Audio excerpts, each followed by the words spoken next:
पेण तालुक्यातील तरणखोप येथील राधाकृष्णवाडीतील नागरिकांना दर पावसाळ्यात पुराच्या संकटाचा सामना करावा लागत असून यंदाही अतिवृष्टीमुळे अनेक घरांमध्ये गुडघाभर पाणी शिरल्याने मोठं नुकसान झालंय।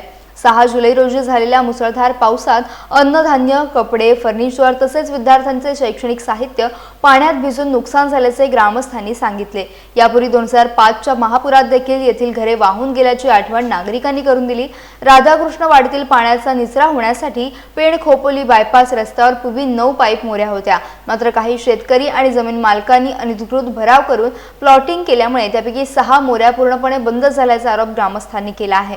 सध्या केवळ 3 अरुंद मोऱ्यांमधून पाण्याचा निचरा होत असल्याने अतिवृष्टीच्या वेळी त्या अपुऱ्या पडतात आणि पाणी थेट वस्तीत व शेतात शिरते असं नागरिकांचं म्हणणं आहे। या पार्श्वभूमीवर आमदार रविशेठ पाटील, जिल्हाधिकारी किशन जावळे, उपविभागीय अधिकारी प्रवीण पवार आणि तहसीलदार तानाजी शेजाळ यांना निवेदन देत बंद मोऱ्या तातडीने मोकळ्या कराव्यात, त्यांचे रुंदीकरण करून कायमस्वरूपी निचरा व्यवस्था करावी अशी मागणी ग्रामस्थांनी केली आहे।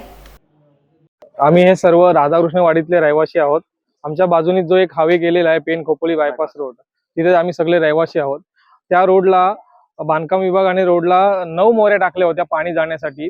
आज तिथे फक्त 3 मोऱ्या राहिल्यात, बाकीच्या मोऱ्या बंद केलेल्या आहेत। हे सगळे भराव करून प्लॉटिंग करून मोऱ्या बंद केल्या। त्या मोऱ्या बंद केल्यामुळे तो जो पावसाचा जो पाणी पडतो तो निचरा तिथून होत नाही, तो सर्व आमच्याकडे आमच्या वाडीमध्ये येतोय आणि आमच्या घरांमध्ये सगळ्यांच्या पाणी जाऊन नुकसान होते। मोठ्या प्रमाणात यावेळेला नुकसान झालेलं आहे। तर आम्ही एक तहसीलदार साहेबांना निवेदन दिलेलं आहे।